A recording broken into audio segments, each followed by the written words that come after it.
تو خلوص کے ساتھ درود و سلام کے نذرانے پیش کیجیے۔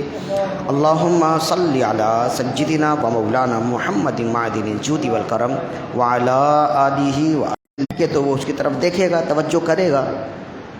تو فرماتے ہیں کہ میں مسجد نبوی میں اس زمانے میں، ابھی تو کنکری وہاں ملے گی بھی نہیں آپ کو تلاش کرنے میں، اس زمانے میں تو کچی زمین تھی، تو مٹی وغیرہ کنکری وہاں سے آسانی کے ساتھ حاصل کی جا سکتی ہے۔ تو فرماتے ہیں کنت نائما فی المسجد فحسبنی رجل، میں مسجد میں آرام کر رہا تھا، لیٹا ہوا تھا، تو مجھے ایک شخص نے کنکری پھینکی، فنظرت، تو میں نے اس کنکری کی طرف دیکھا، فاذا ہوا عمر بن الخطاب رضی اللہ عنہ، تو میں نے جب توجہ کی تو میں نے دیکھا کہ کنکری پھینکنے والا کوئی اور نہیں، امیر المومنین عمر بن خطاب رضی اللہ عنہ، انہوں نے کنکری پھینک کر اپنی توجہ ان کی طرف کی۔ فقالا، تو جب میں نے ان کی طرف دیکھا تو انہوں نے بلایا مجھے اپنے پاس۔ فرماتے ہیں جب میں ان کے قریب پہنچا تو آپ نے فرمایا اذهب فأتنی بہذین فجئتہ بہما، وہ جو دو بندے کھڑے ہیں باتیں کر رہے ہیں یا بیٹھے ہوئے آپس میں گفتگو کر رہے ہیں، انہیں ان کے پاس جاؤ اور انہیں بلا کر لاؤ۔ تو کہتے ہیں کہ وہ وہاں پہنچے اور آپ نے حضرت سعید بن یزید وہاں پہنچے اور آپ نے ان دونوں کو بلایا کہ آپ دونوں کو امیر المومنین اپنے پاس طلب کرتے ہیں۔ فجئتہ بہما فقالا ممن انتما، جب وہ دونوں آئے تو حضرت عمر بن خطاب رضی اللہ عنہ نے ان دونوں سے پوچھا ممن انتما، تم کہاں سے آئے ہو؟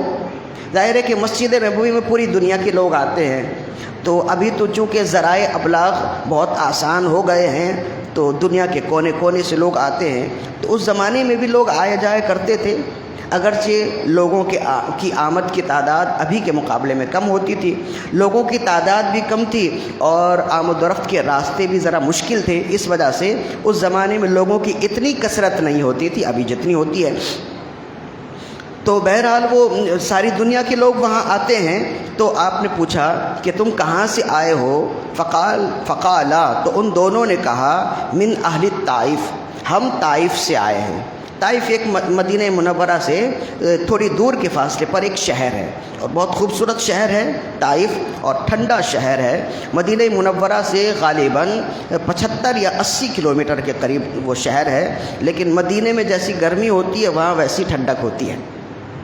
بہت ہی خوبصورت شہر ہے۔ وہاں پہ سب سے بڑی زیارت حضرت عبداللہ ابن عباس رضی اللہ عنہما کا مزار ہے، اور آپ کے اور بھی خاندان والوں کے مزارات وہاں موجود ہیں، اور آپ کی سب سے بڑی زیارت وہاں پہ ہے، اور اہل مدینہ وہاں جاتے ہیں، جو عمرہ ادا کرنے والے، حج کرنے والے وہاں جاتے ہیں، زیارت کرتے ہیں، اور بھی زیارتیں وہاں پہ ہیں۔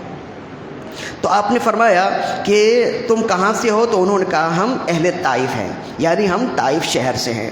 قال، تو آپ نے فرمایا لو کنتما من اہل المدینہ لو جعتکما، اگر تم اہل مدینہ سے ہوتے تو میں تمہیں سزائیں دیتا، میں تمہیں مارتا۔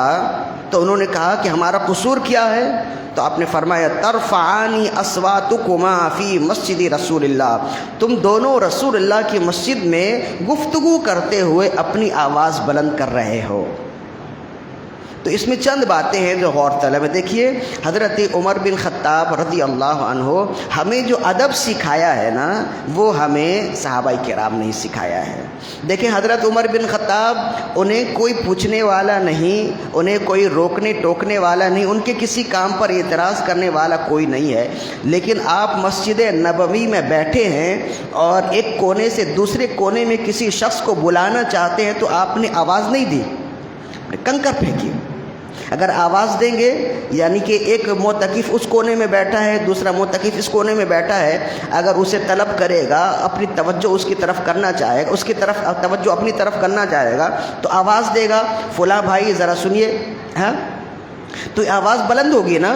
حضرت عمر بن خطاب رضی اللہ عنہ یہ آپ نے ہمیں ادب سکھایا۔ مسجد نبوی کا ادب تو بہت بڑا ہے، اور اس کے علاوہ ہر مسجد کا یہی ادب ہے جو آپ نے بتایا۔ فرمایا کہ توجہ دلانی مطلوب ہوئی تو آپ نے اسے آواز نہیں دی بلکہ کنکری پھینک کر اس کی توجہ اپنی طرف کی، اور جب وہ متوجہ ہوا تو آپ نے اشارے سے اسے بلایا، اور بلانے کے بعد پھر کہا کہ وہ جو کونے میں دو افراد بیٹھے خوش گپیوں میں مصروف ہیں اور بلند آواز کر رہے ہیں، انہیں بلا کر لاؤ۔ تو پھر یہ گئے اور بلا کر لائے۔ تو اس سے معلوم ہوا کہ حضرت عمر بن خطاب رضی اللہ تعالی عنہ کا ادب مسجد کتنا تھا، ایک بات۔ اور دوسری بات یہ کہ آپ نے ان سے پوچھا کہ تم کہاں کے ہو، تو انہوں نے کہا کہ ہم اہل طائف ہیں، یعنی ہم طائف شہر کے ہیں۔ تو آپ نے فرمایا اگر تم اہل مدینہ سے ہوتے تو میں تمہیں سزائیں دیتا۔ مطلب یہ ہے کہ اہل مدینہ تو مسجد اور مسجد نبوی کے ادب و احترام کو اچھی طرح جانتے ہیں، اس لیے کہ اہل مدینہ میں علماء کرام کثرت سے موجود ہیں۔ یہاں سیکھنے سکھانے کا مرحلہ اور شہروں کے مقابلے میں بہت زیادہ ہوتا ہے۔ اہل طائف ہیں یا کسی دوسرے شہر کے ہیں تو یہ ہو سکتا ہے کہ انہیں یہ بات نہ پہنچی ہو، انہیں کسی نے ادب سکھایا نہ ہو، یہ ایک عذر ہے نا۔ تو آپ نے فرمایا کہ اگر تم اہل مدینہ سے ہوتے تو تمہارا یہ عذر نہیں ہوتا کہ تمہیں کسی نے سکھایا نہیں، اس لیے کہ یہاں سیکھنے سکھانے کا معاملہ، سیکھنے سکھانے کی باتیں اکثر و بیشتر ہوتی ہیں، اور یہاں کے تمام لوگ مسجد اور بالخصوص مسجد نبوی روضہ رسول کے ادب و آداب سے بخوبی واقف ہیں۔ لیکن چونکہ تمہارا قصور یہ ہے کہ تم اہل طائف سے ہو تو اب تمہارا قصور کم ہو گیا، اس لیے میں نے تمہیں معاف کر دیا ہے، چھوڑ دیا ہے، آئندہ یہ باتیں نہ کرنا۔ اگر تم اہل مدینہ سے ہوتے تو میں تمہیں سزائیں دیتا، اس کی وجہ یہ ہے کہ تم مسجد نبوی میں اپنی آواز بلند کر رہے ہو۔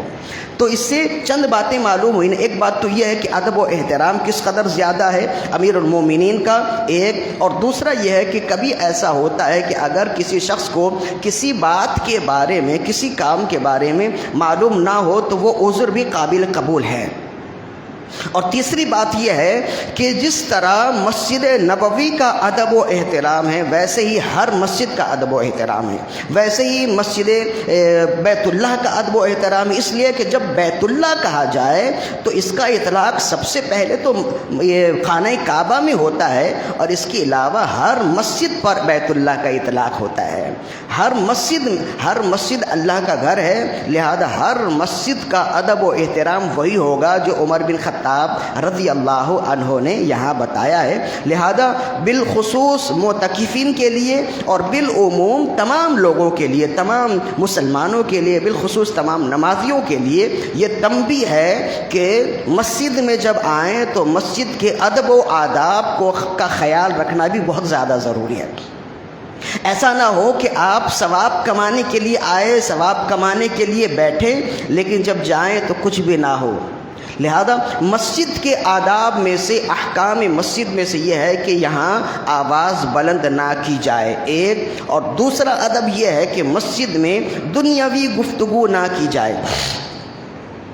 دنیاوی گفتگو، کیا کھایا، کیا پیا، کیا کمایا، کس کو دیا، کس سے لیا، یہ سب دنیاوی گفتگو ہے۔ مسجد اللہ کا گھر اور عبادت کے لیے ہے، یہاں قرآن کی تلاوت ہو، یہاں ذکر و اذکار ہوں، یہاں نمازیں پڑھی جائیں، یہاں تفکرات ہوں، یہاں آخرت کی سوچ ہو۔ اگر دنیاوی گفتگو ہوگی تو پھر دنیاوی سوچ آئے گی، مطلب یہ ہوگا کہ آپ دین کے مرکز میں بیٹھ کے بھی دلی طور پر دنیا میں مصروف ہیں۔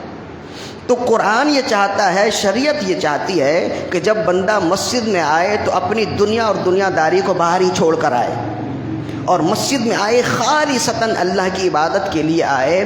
عام طور پر ہوتا یہ ہے کہ ماہ رمضان میں یا عام دنوں میں بھی گرمی کے موسم میں لوگ نماز پڑھنے کے بعد کچھ دیر تک بیٹھ جاتے ہیں ٹھنڈک حاصل کرنے کے لیے۔ مسجد میں ایسے ہی اللہ کی رحمت ہوتی ہے تو باہر کے مقابلے میں کافی ٹھنڈک ہوتی ہے، ٹھنڈک حاصل کرنے کے لیے لیٹ گئے، تھوڑی دیر کے لیے بیٹھ گئے، کچھ پڑھ لیا، کچھ نہ بھی پڑھا تو سستانے کے لیے بیٹھ گئے، تو اس طرح بیٹھا جا سکتا ہے۔ لیکن اس میں ایک شرط یہ ہے کہ بیٹھنے کے بعد آپ یا تو اللہ کا ذکر کریں یا قرآن کی تلاوت کریں، اگر کچھ نہ کریں تو خاموشی سے ایک جگہ بیٹھیں، یا اگر ایک دوسرے سے گفتگو بھی کریں تو دینی گفتگو کریں، کچھ سیکھنے سکھانے کا معاملہ ہو، دنیاوی گفتگو نہ ہو۔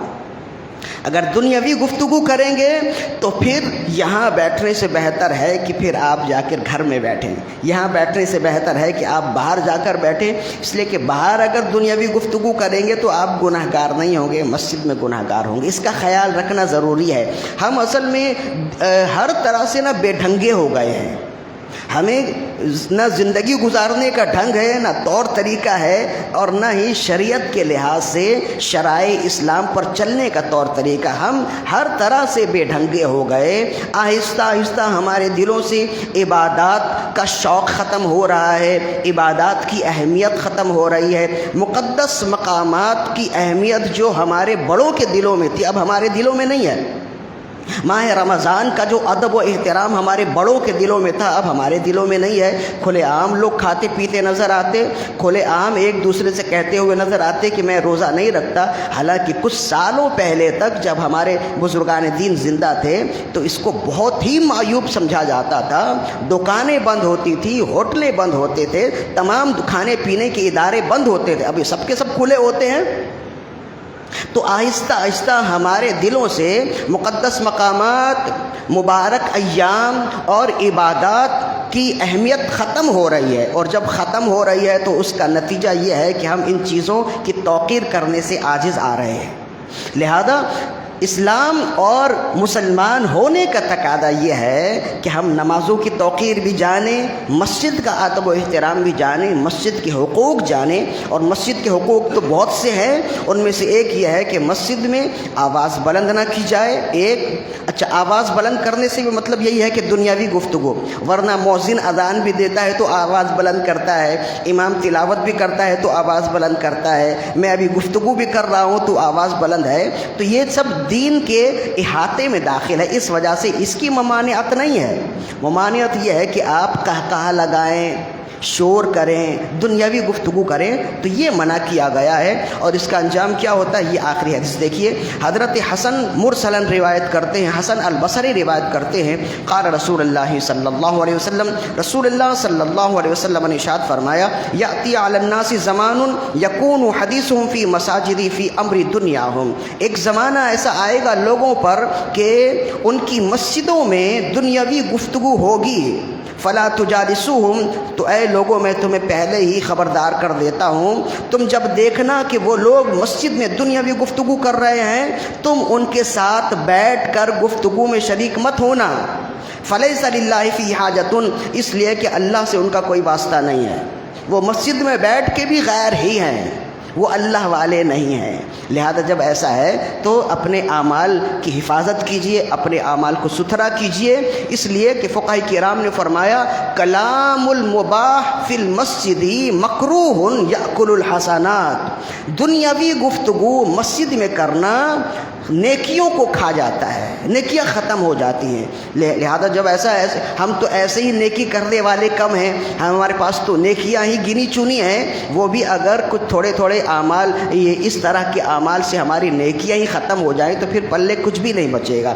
لہذا جب اعتکاف سے بیٹھے ہیں تو مسجد کا احترام جان کر، ادب و احترام اور اس کے حقوق جان کر بیٹھیں، بالخصوص معتکفین اور بالعموم تمام جتنے بھی نمازی ہیں ان کے لیے مسجد کا احترام کرنا لازم ہے۔ اللہ تعالیٰ سے دعا، اور باقی اور بھی چند احادیث ہیں وہ انشاءاللہ ہم اگلی نشست میں بیان کریں گے۔ اللہ تعالیٰ سے دعا ہے کہ رب ذوالجلال ہماری آج کی حاضری اپنی بارگاہ میں قبول و مقبول فرمائے۔ وما علینا الا